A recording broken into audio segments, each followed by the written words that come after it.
renaming Hutchinson to Smallville that has interest from individuals around the globe. And whereas on June 21st to 22nd, 2014, Hutchinson will be the home of the first ever Smallville Comic Con at the Kansas State Fair Meadowlark Building. Now, therefore, I, Cindy Proett, Mayor of the City of Hutchinson, Kansas, do hereby proclaim that June 21st to 22nd, 2014, the City of Hutchinson will be known as Smallville, Kansas, the home of Clark Kent. Thank you, gentlemen. I'm sure that you could persuade us that Hutchinson could be anything. I'd just like to quickly thank all of the council members. You guys have been up here since I first showed up with this crazy idea. I love that you guys see the potential in it. We hope to get a lot of people in town this week. So. Okay, well, good luck with it. Thank you, guys. Thank you. Thank you.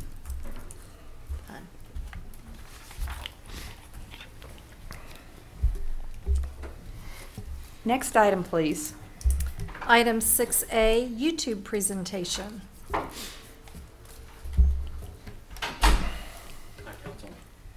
My name is Todd Davis. I'm Director of Information Technologies. If we'll bring up the podium, we're still working on the new system in here. So we added a new feature last week. This is something we didn't talk to the council about before we did it because we wanted to make sure it wasn't embarrassing. I'm starting to have scary thoughts of what might be coming. So what we started doing last week was actually streaming the show live through YouTube Live. So if, for example, John was in Kansas City last week, he could have watched the council meeting and make sure that I didn't make any major mistakes or anything. So I just wanted to come in and talk real briefly about that and kind of show you real quickly how to get there. It's very simple to go to watch YouTube. Everybody pretty much knows how to watch YouTube.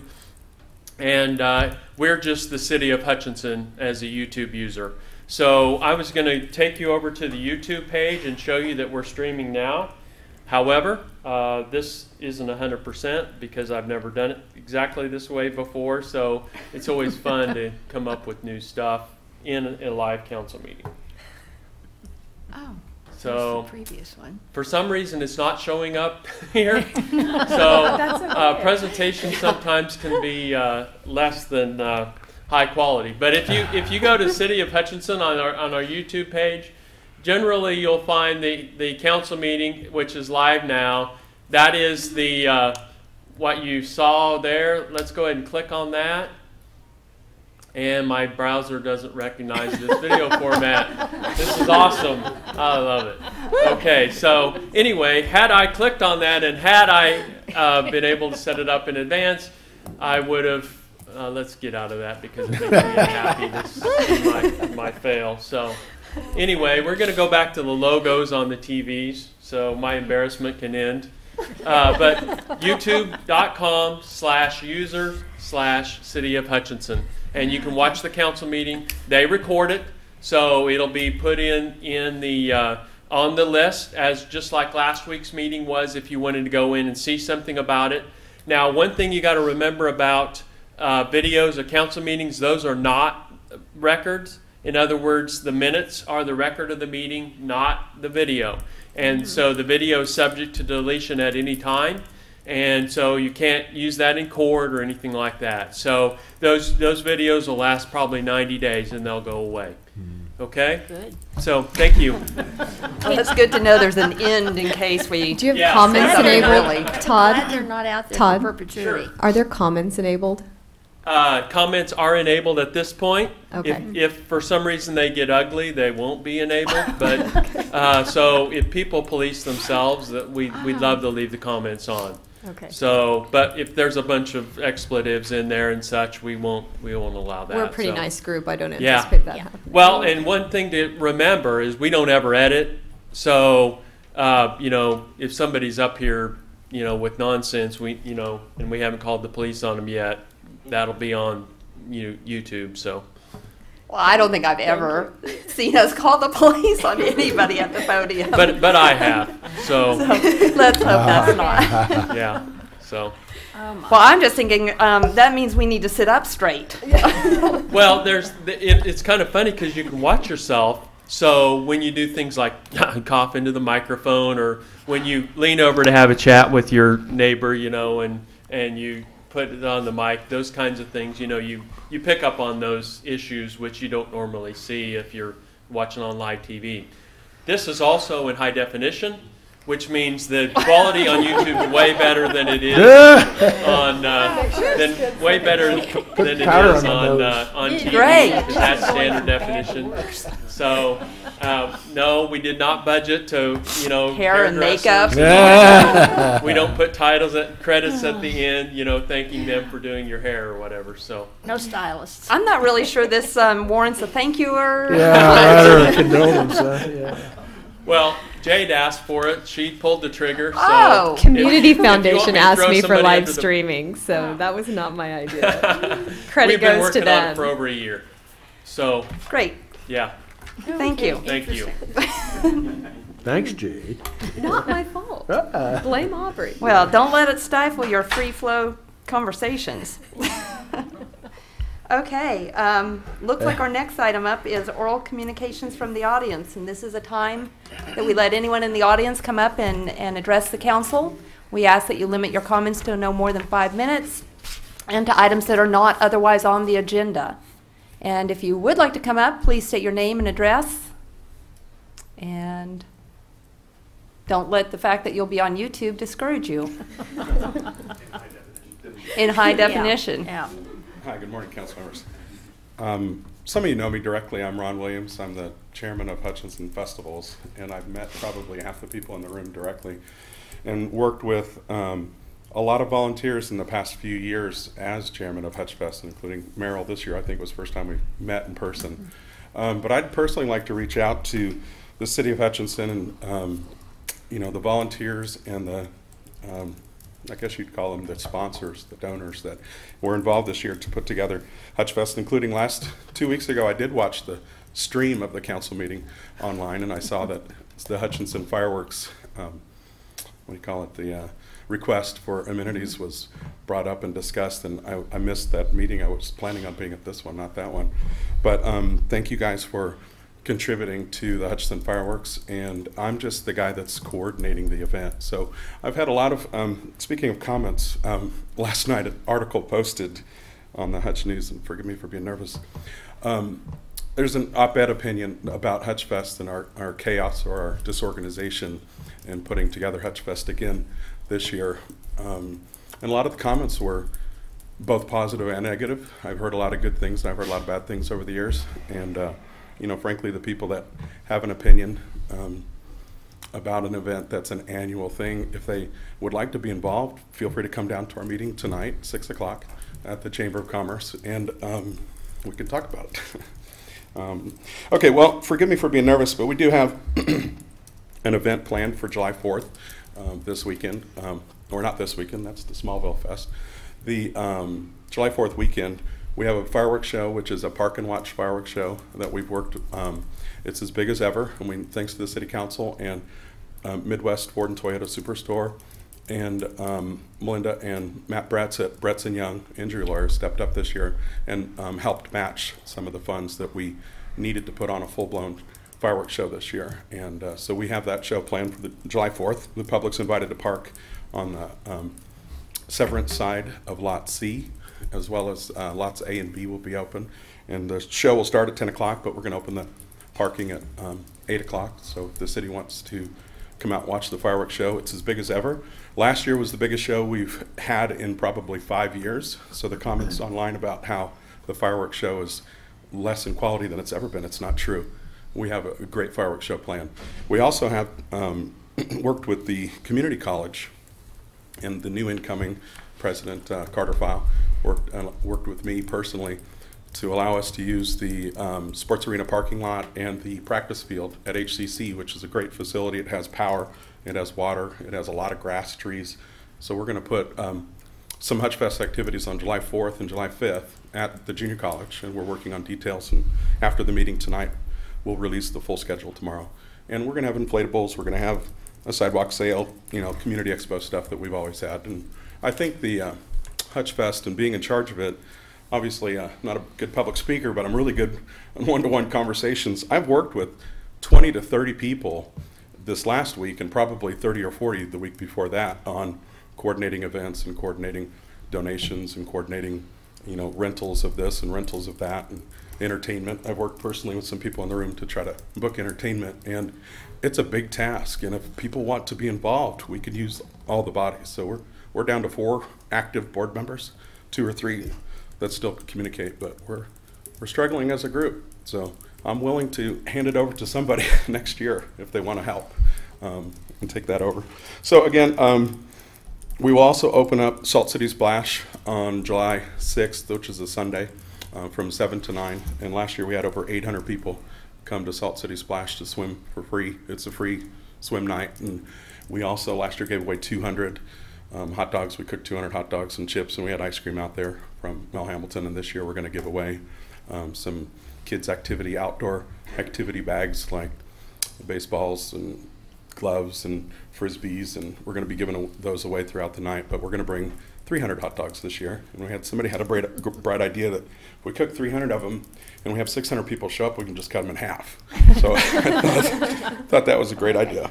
But anyway, if you guys have questions, you know, Hutchfest has an active Facebook page with comments available, good or bad. If you go to facebook.com/Hutchfest, we also have a website that we're in the process of updating from last year. But we had a fantastic event last year. If you didn't come out or you didn't see it, you missed something really spectacular. And this year, you know, it may not be as big as it was last year, but we move on and adjust. So it's a 25th anniversary Hutchfest. So in 25 years, you're going to have positives and negatives happen. And if next year, the 26th year, is going to happen, we probably need to rethink how or where or what we're going to do. And I'm willing to work with anybody who calls. So, any questions? No, thank you though for the update, and I think you make a good point that it's pretty easy any longer to make criticism and not necessarily step forward to lend that hand. So it'd be great if people wanted to step forward and help out. Mm-hmm. Thank you. All right. Thanks, John. And do we have anyone else in the audience? Good morning. I've been asked to introduce myself. I'm John Wright. I'm new zoo director for the Hutchinson Zoo. I come from New York, Watertown, from a native zoo there, but I grew up in Kansas City. One of the things that appealed to me was the quality of life. In the 6 weeks I've been here, I've explored all the water parks, the bicycle trails. I think there's a great quality of life here that attracts family people to Hutchinson. And the zoo is one component of that. My previous zoo was native animals, and it was unique in the fact that it was native animals. Hutchinson Zoo is also unique in that it has primarily native animals. I've done a little bit of research about Kansas, and there's great stories to be told. And I think we have a great forum to tell that story here about Cheyenne Bottoms, about the Flint Hills, about the prairies in general, about the people who live there. The people who have lived here in the past and their names and recognitions, and pull all that together and also tell about a conservational message. These were the things that attracted me here, with the potential of sharing this great asset with the community. And I hope that people will come and visit, come and share their stories, and kind of a little bit about the community with me, so that I can make sure that that's all pulled into the conservational story we hope to tell. That's my quick 411, but I do invite each one of you guys to come, as well as the rest of the community to come and visit, so I can hear their stories and also pull in their interest and love of the community and the zoo. Well, I'm glad you came and introduced yourself, because I've been making myself little notes during the week of people we need to lay know. eyes on Yeah. and to meet. So glad you're here, and welcome to City of Hutchinson. Yep. Yes. Thank you very much. Thank you. Thank you. And do we have anyone else in the audience who would like to address council? Well, good morning, City Council. I'm James Lowe. I am the president of Concerts for a Cause. We do the Avenue A Park events on Saturday evenings, 7 o'clock in the park. And I just wanted to come by and give you guys a little bit of an overview of what we do. I've been working with Jim Sightnader and the rest of downtown to do our events. Basically, it's free concert every single Saturday night, and we sell all sorts of things: pop, water, and all sorts of food, hot dogs, hamburgers. Everything's donated by our sponsors, and the money raised always goes to a different local nonprofit, whether it be Boys and Girls Club or Boy Scouts or what have you. Actually, this weekend we're working with Christopher and the Smallville folks Friday to do an all-day concert. Half the day is going to go to downtown Hutch, and then in the evening the money is going to go to Boys and Girls Club. So just wanted to come down, and this has been on my to-do list to come speak in front of you guys, and Jim invited me to come down, so figured I'd come down and say hello, and if you guys had any questions or anything for me. Well, I'm glad to meet you, and yeah, I'm starting to feel like we ought to have snacks or something, Right. for our open reception. So, but it's nice to meet people and things that you're hearing about and haven't had a chance to check into to learn a little bit more about. So it's good to meet you, and nice to see what you've got going on. Definitely. Well, thank you guys. Thank you. Have a good morning.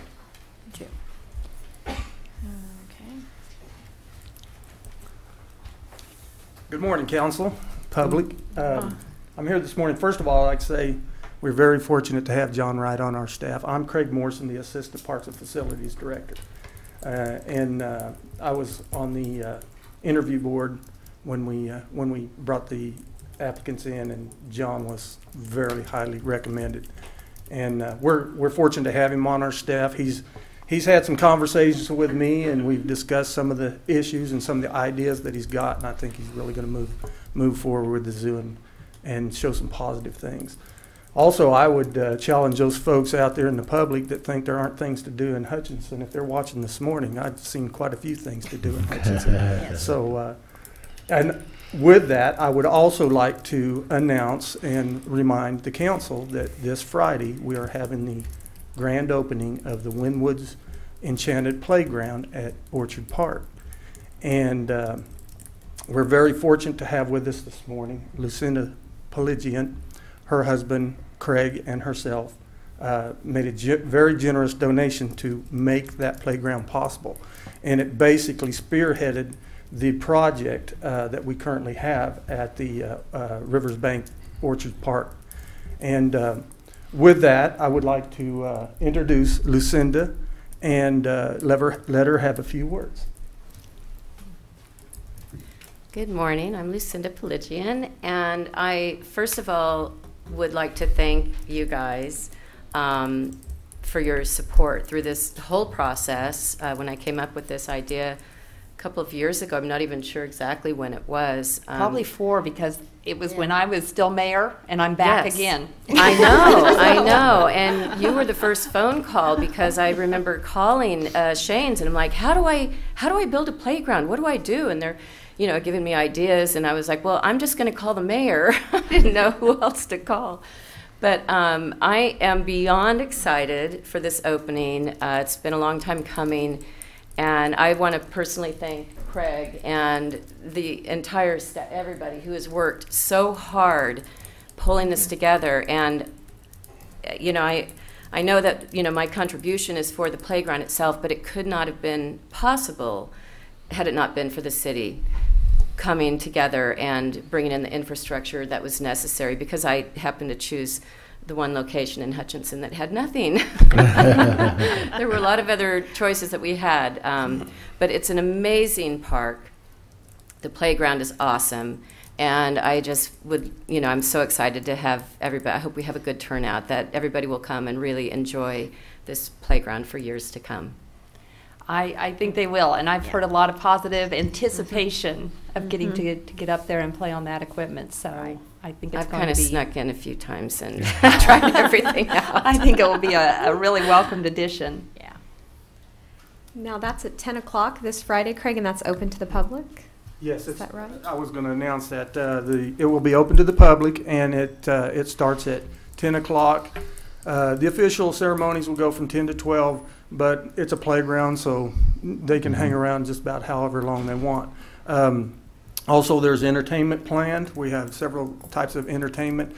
There will be a program that will be coming out and posted on the city's website and city's Facebook. So for information on that, please go to that. And we're looking forward to having everybody out there. Again, this is a very big thing for the park, for the city of Hutchinson, And we were very fortunate to have Lucinda and Craig and the Shane's Inspiration folks help us out in this project. Thank you. Well, thank you guys, and hope to see a nice turnout there on Friday. Thank you. Thank you. Yeah. And do we have anyone else in the audience that would like to speak to the council? Well, that's been a nice turnout. I think we've actually almost heard from everyone in the audience. So. All right, next item, please. Item 7A through E, consent agenda. Do we have any questions, or do we have a motion to approve? I'll move to approve the consent agenda and authorize the mayor to sign. I'll second. We have a motion and a second. Is there any further discussion? Hearing none, would the clerk please call the roll? Soldner? Yes. Pyros de Carvalho? Yes. Dave Line? Yes. Crowett? Yes. Next item, please. Item 8A, consider resolution approving supplemental bond agreement, IRBs for Hutchinson Suite Hotel LLC. Good morning, Frank Edwards, Director of Finance for the city. We have a resolution to approve a supplemental bond agreement with Hutchinson Suite Hotel. Most of you would know that as the Holiday Inn Express. The reason for this supplemental bond agreement is the fact that the initial agreement was for a one-year time period, and it has taken longer than a year for the construction process. So that requires us to do an amendment to the bond agreement. We're asking for you to consider extending the bond agreement until the completion of the hotel project, which would delay the amortization of the IRBs. And the anticipated date would be no later than December 31st, 2014. The fiscal impact to the city, there is none. The city will still be the leaseholder of the property, and the Hutchinson Hotel Suites LLC will be the lessee. And the city is not responsible for any expenses related to the property. This is simply an extension of the bond agreement. The council must consider this resolution approving the bond agreement, the supplemental bond agreement, and we recommend the approval of this agreement. Thank you. Are there any questions for staff? Were the delays just weather related, Frank, or just taking longer? I would assume so, but I do not know for a fact. Okay. It's about 6 months behind. It looked like it was going up pretty quickly there for a while. Yes. So it's exciting to have another option. Well, I'd move to approve the resolution of the governing body of the City of Hutchinson approving supplemental bond agreement number 1 as presented by our finance director. Second. We have a motion and a second. Is there any further discussion? Hearing none, would the clerk please call the roll? Soldner? Yes. Pyros de Carvalho? Yes. Dave Line? Yes. Crowett? Yes. Next item, please. Item 8B, consider resolution of support for Safe Routes to School Phase 2 application.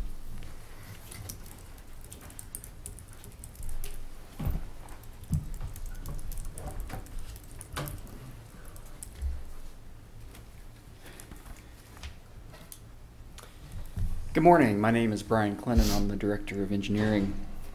In May of 2012, the city applied for and received funding to conduct a Phase 1 Safe Routes to School study. And that completed Phase 1 study recommended adding about a mile of new sidewalk and 45 ADA ramps in the vicinity of Graber School. And that map that you see shows the locations of those added facilities. Now, if we're successful in receiving the Phase 2 grant, the total estimated project cost is $284,000. $200,000 would come from the Safe Routes to School grant. Another $10,450 would come from the Hutchinson Community Foundation, which leaves $73,150 to be funded by the city. With that, we recommend that the Phase 2 application for the Safe Routes to School program be approved by the City Council and that the mayor be authorized to sign the resolution of support and administration for the program.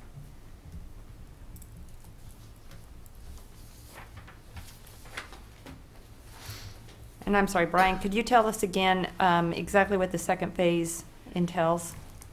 It's going to entail constructing about a mile of sidewalk and 45 ramps in the vicinity of Graber School. Okay, so everything that's in red? That is correct, yes. All the items in red are the proposed locations of the sidewalks, and the red dots are the ramps at the intersections. So a real plus would be along 17th between Plum and going towards the practice field, where it's, what do we call that, a goat trail? What do they call that? Yeah, but between Cleveland and Plum, there is no facility. Right. No sidewalk But facility. there's obviously a lot of foot traffic. That's right. There's a worn path through there, so that would be nice to have a sidewalk. That is correct, yes. Did we apply for this grant last year? We did apply for it last year and we're not successful. And what do you think, what have we fixed? I mean, I'm really excited about this project. Do you think we have a better shot this year? I do think we have a better shot this year. They were impressed with our application, but there's just only so many projects that they could fund. So I do believe we have a good chance. That's great. Okay. This would be funded in 2015, I presume? That's right. Design would begin in the spring of 2015. Okay. We would actually bid the project in the fall of 2015, Okay. and construction would be complete in the fall of 2016 if we're successful. We won't find out about the grant until the fall of this year. Okay. Well, I would move to approve the resolution of support for Safe Routes to School Phase 2 application. I'll second. We have a motion and a second. Do we have any further discussion? Hearing none, would the clerk please call the roll? Soldner? Yes. Pyros de Carvalho? Yes. Dave Line? Yes. Crowett? Yes. Next item, please. Item 8C, consider ordinance amending section 23503 of the Hutchinson City Code to prohibit riding bicycles, skateboards, or inline skates in George Pyle Park. Paul Brown, City Attorney. Council, this is a proposed amendment to an existing portion of our ordinances, basically just to add George Pyle Park. We just finished the renovations and the establishment of the park, probably dedicated it just last month. Already the skateboarders have showed up to the park. They've scraped up the sides of the ADA ramp. It'd be one thing if they were riding up and down the ramp. They jump up on the sides of it, scrape off the walls, scrape off the columns at the end. And then the other day, just happened the city attorney was walking across the street and they flattened one of our light fixtures at the park. So that's why it's being proposed to you to make that change now before further damage is incurred, to make it clear that George Pyle Park, that skateboarding, inline skates, and bicycles are prohibited there, as well as other areas of the downtown, hopefully to preserve the park and stop the damage. How easy is it to enforce? I was just going to ask. I mean, these people you who know, are going 'cause to. I got an email from the public library about the same issue because they have damage up there and they're going, you know, how do you actually enforce it? It's easier when you have city staff right across the street. Well, that's true. Okay, and that's why we notice it. Do you just And run out after them, Paul? Is that how that works? And chase them down and give them a ticket? I mean, what happens to them? Do they get a fine? They could, but if you get it posted and they know that they cannot be there, then they'll usually at least avoid you when you're right across the street during working hours. Okay. But at this point, it's not posted at all.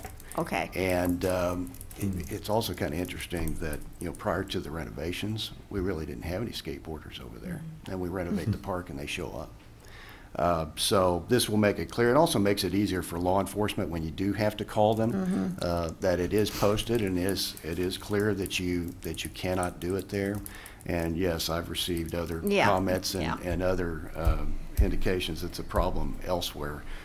And my response on that was that some of those involve private properties, so contact your attorneys and coordinate that with the police department about your approach and what signage you use.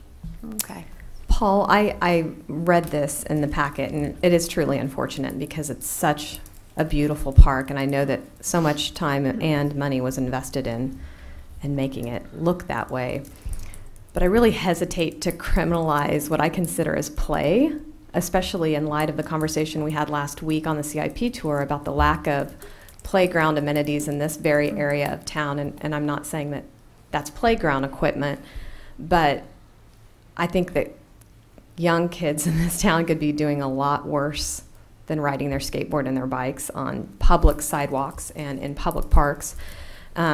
I totally understand the ramp, we don't want to damage that and prevent those with disabilities having access to a needed amenity. But yeah, I never liked that we couldn't ride our bikes downtown. I understand for safety purposes with the angled parking, it's that might be necessary, but I just have an issue with this ordinance. Maybe if we posted it, sure. These are not young boys. These are men who drive downtown, then get out their skateboards. They can just as easily drive down to the skateboard park. I was going to say, we do have a park. Well, I would have to say, when I read this, I agree with Jade. I thought it was a little bit ironic that we keep going on and on about being active and hike and bike and all these things, and then every time we turn around, we're saying, not here though, not here, sit down, don't touch this. And I can appreciate that we don't want them ramping on things. I don't know, can we not just specify no skateboarding, no ramping on things, as opposed to no bikes, no inline skates?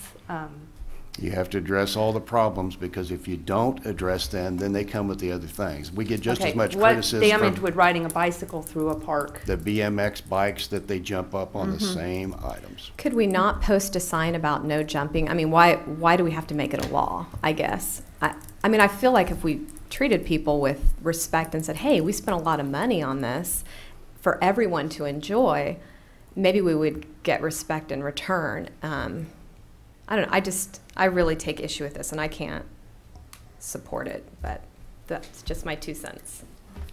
Well, I'm struggling with the idea that, and I've been on bike rides, and then, you know, you start having those thoughts go through your head of, I don't know if I can ride here, I don't know if I can be on my bicycle.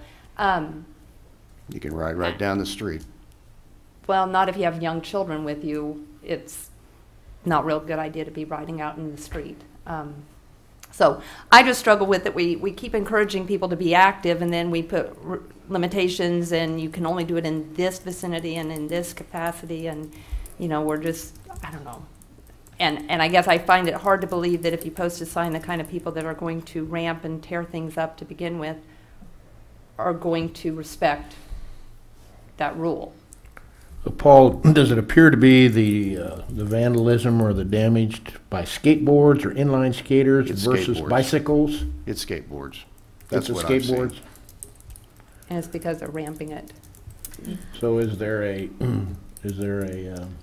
alternative here in terms of the other folks do the same language? thing. I mean, they jump up on the sides with the inline skates. They take the BMX bikes and they do the same stunts. Could we invest in a little bit of signage that says, please stay off the ramp so that everybody may enjoy? I mean, do you feel that that's going to be any less effective than an ordinance that we can't enforce when nobody's across the street after 5? But it provides some uniform enforcement. These are the same restrictions on Avenue A Park right on the other side of Main. I know, I've struggled with in the I don't past think when they I'd should be be out an riding Avenue with my Park kids either. when they were young, and all of a sudden it was like, oh gosh, I don't know if we're breaking the law now that we're on our bicycle and here at Avenue A Park. Like I said, I just struggle with overly restricting where you can be active, and kind of bringing everyone, because of a few bad apples, bringing everyone into the mix with it. Because I think the problem is ramping, which I think we could put signage that no ramping allowed, versus skating on the sidewalk. I think parks are meant to be enjoyed, not just looked at. And I mean, it's a beautiful, beautiful facility, as is Avenue A Park. Like I said, I don't think that restriction should apply there either. But maybe what we ought to do is table this issue and have you come back with a revision that might reflect more what or do you even think that's feasible, what they're thinking? I don't recommend it because of what law enforcement has to do. Well, then I would motion to not approve amending section 23-503 to prohibit riding bicycles, skateboards, or inline skates in George Pyle Park. We have a motion. Do we have a second?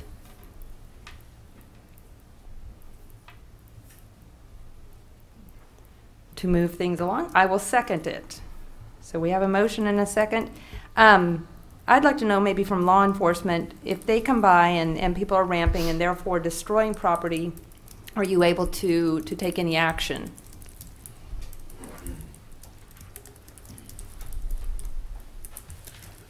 Good morning. My name is Troy Hoover. I'm the Assistant Chief of Police. Absolutely. By making this an ordinance, it gives us the ability to enforce. I mean, if we were to drive by and find kids out skateboarding or damaging property, we can certainly take enforcement action immediately. Or if someone calls, we could respond and take enforcement action. Obviously, it depends on the age of the violator and how we would deal with that, but it does give us the ability to take enforcement action. Otherwise, I mean, there's nothing really that we can do unless there's damage occurs. Obviously, we can do something about that. And isn't the damage what we're concerned about? Sounds like it. I mean, I guess my problem is we're lumping together. If you drive by and there's a 6-year-old with inline skates going down the sidewalk, you're in the same boat.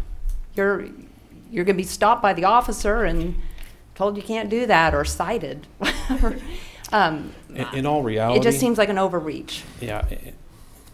In all reality, if the ordinance was to pass and an officer was to drive down the street and see somebody skating along the sidewalk, more often than not, they're probably not going to stop and talk with them. If a lot of those types of offenses we respond to based on calls. We don't actively go out and watch for skateboarders or watch for inline skaters skating across the sidewalk. And if we get a call and there's an issue or a problem, we'll stop and deal with that. I mean, so that's something else to maybe to consider as you're trying to figure this out. So regardless of the existence of an ordinance, if somebody is destroying public property, they could be cited. Oh, absolutely, yes. So we don't need the ordinance for this particular purpose. Well, I'm not asking you to answer that. Yeah, if there was damage occurring, irregardless of this ordinance, the proposed ordinance, yeah, we could take enforcement action. Thank you. Yep.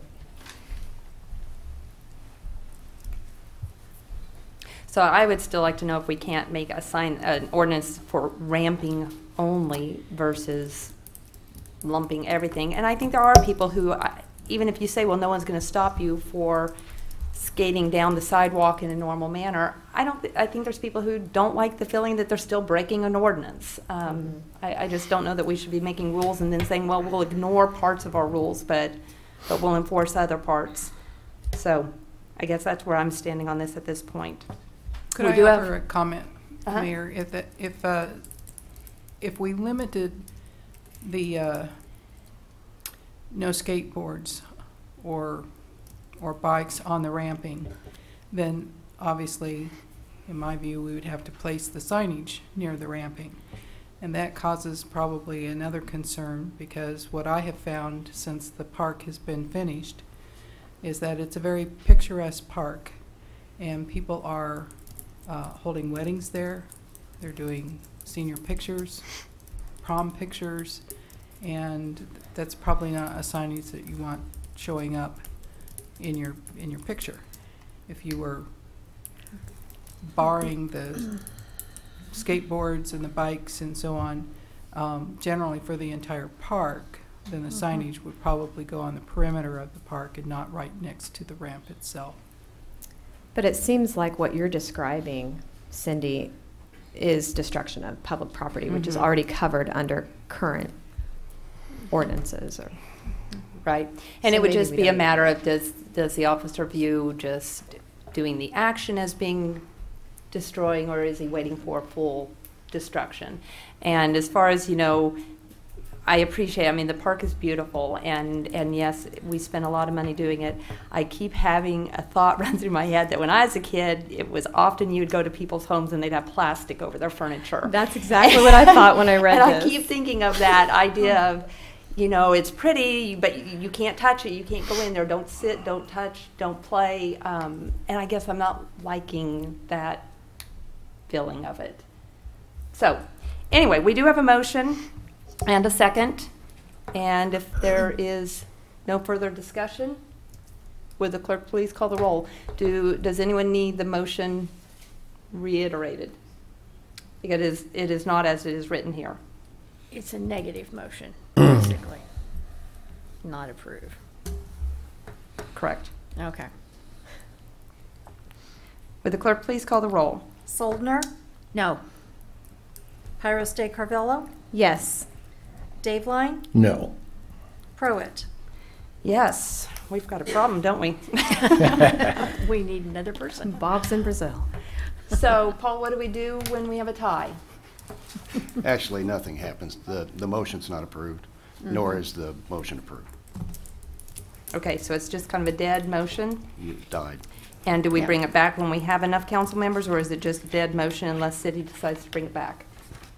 City Unless being the council you. specifically requests for it to come back, it won't come back. Okay. Or Okay. you could revise it. Next item, please.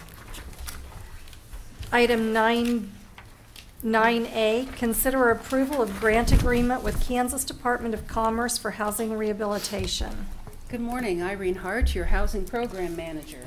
You'll recall that we applied for and received $400,000 in Community Development Block Grant, which I'll abbreviate to CDBG. We were approved for funds for housing rehabilitation on Avenue A. What I'm going to do now is to show, whoops, this is the wrong one. We need the one from 2013. What I was going to do was to show you the PowerPoint that we presented last August in 2013. We also applied in 2012 and were not funded. So we applied again in 2013 and did receive funding, and hopefully that will come up. What I wanted to do was to show you the PowerPoint that we used last August to explain what the program was and what the application was that we were submitting. That's the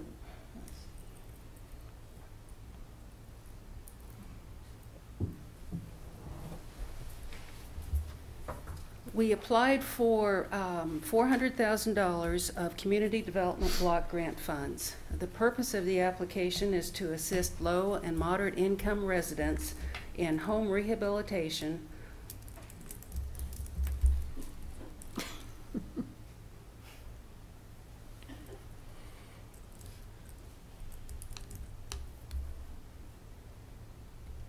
with a target area along East Avenue A from Walnut to K61. The target area is 1/2 block north of Avenue A to 1/2 block south. That includes 200 properties with, beginning in 2012, we received 46 pre-applications from those 200 properties. The main characteristics of the grant were that we promised that we would rehab 18 properties of those 200 along East Avenue A at an average cost of about $20,000 in Community Development Block Grant funds. Rental properties were also allowed but the landlord was expected to contribute 50% of the cost of the rehabilitation. Our priorities were to improve health and safety. Let me see if we're at the right one yet. No, we're not at the right one. Improve health and safety in those homes occupied by low and moderate income residents, and to increase their livability for the next 20 years. So one important feature was 18 homes. The second important feature was that in order to get that $400,000, we promised $94,110 in matching funds. The match came from city cash, from in-kind administration time. Ed Bible was a certified housing administrator, and we committed $25,000 worth of his time to be the official grant administrator for the program. The program has to have a certified CDBG housing administrator run the program. However, since Ed retired, we no longer have that capability. We visited with the State Department of Commerce. They said, you promised this match, so you better figure out how you're going to provide it.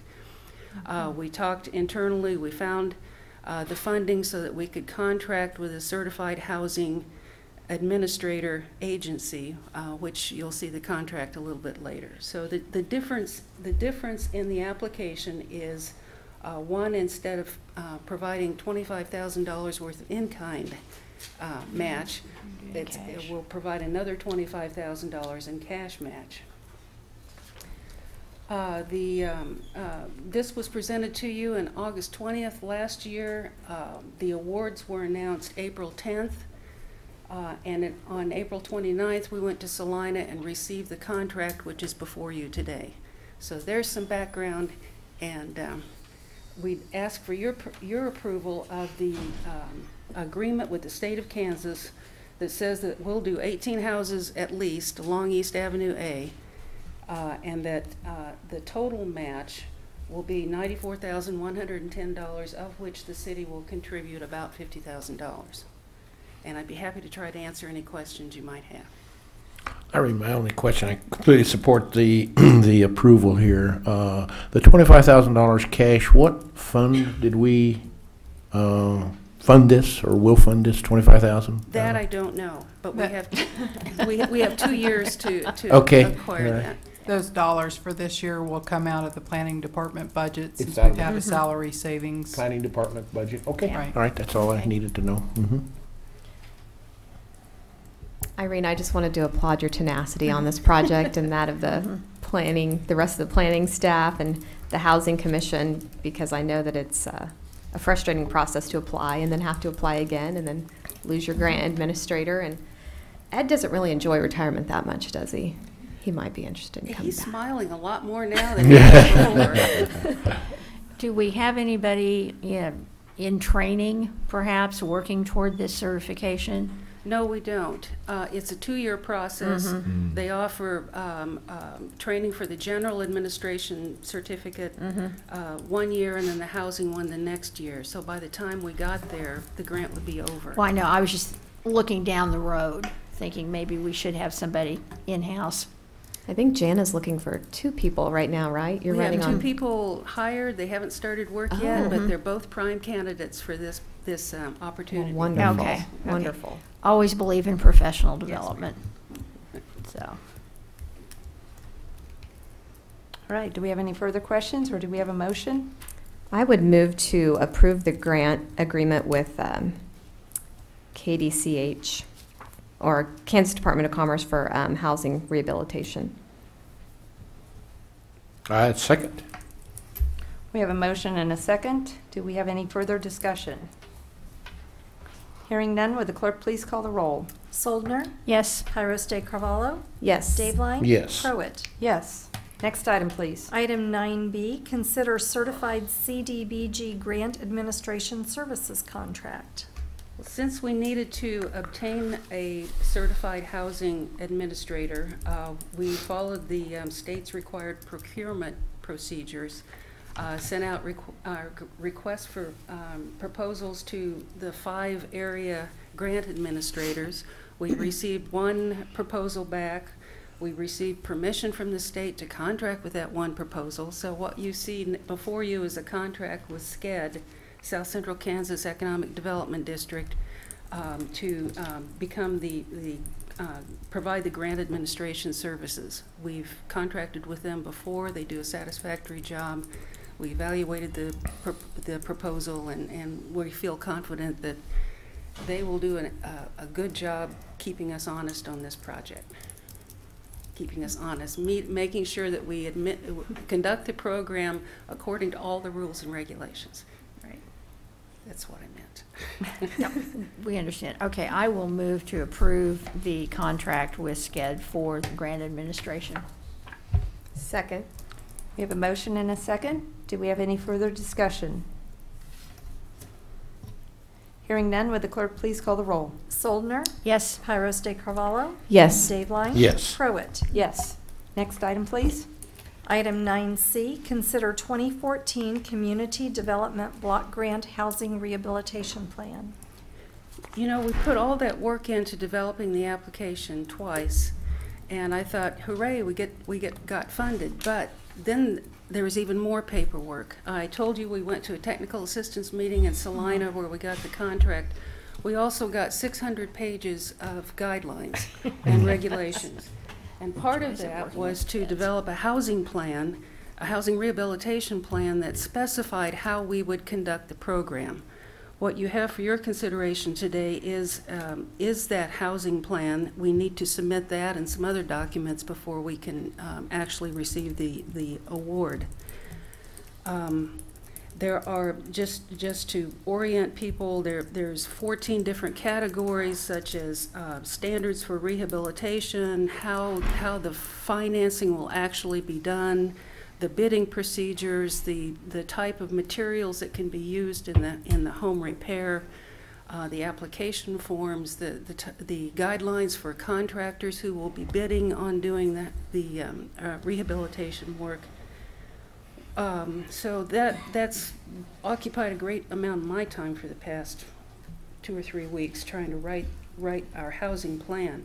We did have the assistance of an ad hoc committee from the Housing Commission, from the Community Improvement Commission, from SCED, from inspections, and then used experts and tried to get all this in a form that would be approved by the Kansas Department of Commerce. If I could have that, even though it's the old one, if I could have the PowerPoint back up again. This is something that's probably of interest to the public. I mentioned earlier that we have received 46 pre-applications already, but we're looking at funding maybe 18 homes. So how do we figure out who gets funded? The committee I mentioned earlier, we went through a process trying to figure out how to rank applications. So there was a variety of factors that we'll consider as we review each of the applications.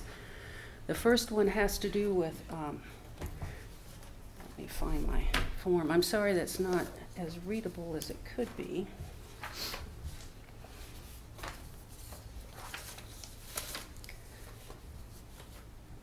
In order to be eligible for the program at all, there is a low to moderate income. There's a low to moderate income requirement of 80% of the area median income.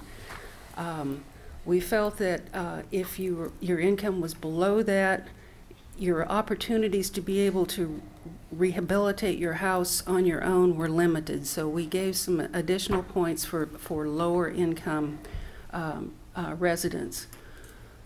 The matching requirements are important. Weatherization, and it was important if the house was eligible for weatherization or for landlord contribution. We wanted to make sure that we got our matched funds, so we wanted to give a little higher priority to the structures that would give us the matching funds. If they're handicapped or disabled, there's points for that. Elderly, a single head of household with dependent children. We wanted to make sure that we got the 18 houses. So if the repair costs were under $20,000, they received some extra points for that. If they had been waiting, in some cases up to 2 years, for this program and had submitted a pre-application, we gave consideration for that. The program is based solely on income, but the committee felt that we needed to consider assets that were convertible, that could be used to do the rehabilitation. So we factored in assets that could be committed to the program. Like, why should we be paying for it if you've got a checking account that would cover that? So that's how we figured that in. I need to give recognition to our volunteers who served on that committee, because it took quite a lot of thinking to come up with some of the different answers to how we can best craft a program that fits the priorities and the residents of this community. I'd be happy to try to answer any questions. There are a lot of pages here, and I didn't want to go on too long about what was in the plan itself. Irene, back to the housing rehabilitation plan. In your judgment, is this a working plan that can be managed by you and your staff, or is it a shelf plan?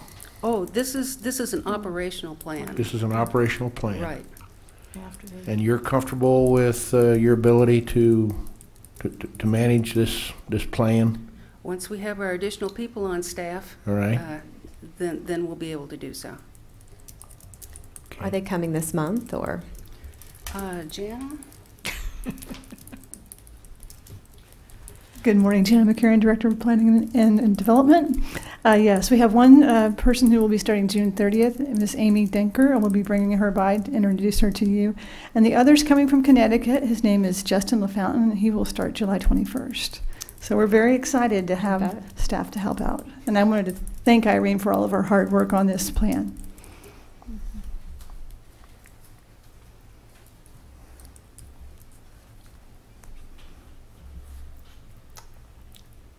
Well, thank you, Irene. Doesn't look like we have more questions. Do we have a motion?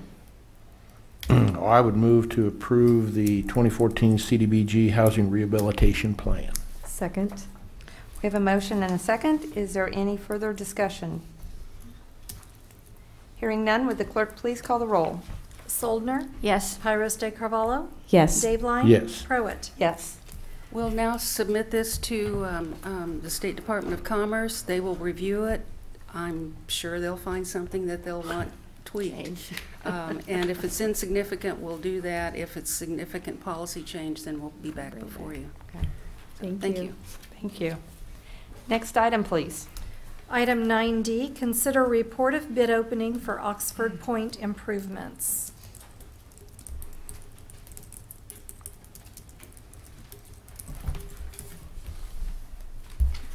Good morning. My name is Brian Clinton. I'm the Director of Engineering. This development's going to be located just south of 30th and a couple blocks east of Hendricks. And bids for this project were opened on Tuesday, June 3rd, and the city received 3 bids for the project, with the low bid being $1,070,000. And it was the low bidder was Donlinger Construction out of Wichita, Kansas. The bid is below the engineer's estimate, and therefore we are recommending that the project be awarded to Donlinger and Sons, subject to compliance with all legal requirements.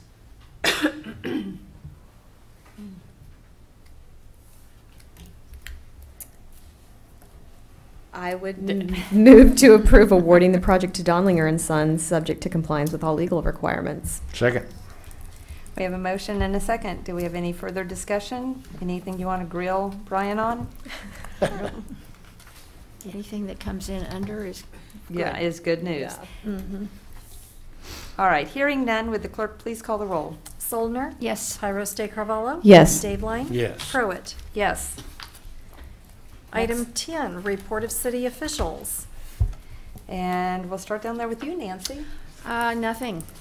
Nothing this morning. Jay, do you have anything? I just had one thing. I was contacted by a resident who resides in the RPZ and was wanting some clarification as to what will be done with the properties in that zone since they have found another home. I don't know if Mr. Miller would address that, and he's not here, or if... Yes. So maybe you can, if I forward this to you, you can get back with me on it, and I can speak with the resident. And we may have all, I Oh, think I yes. may have received that Actually, as yes. well. Yeah, And I had noticed that jotted Paul that- did receive it. that down, so I'm glad you're asking about that. And maybe even if, I don't know if it can wait till next council meeting, but if we could all be given a little more information.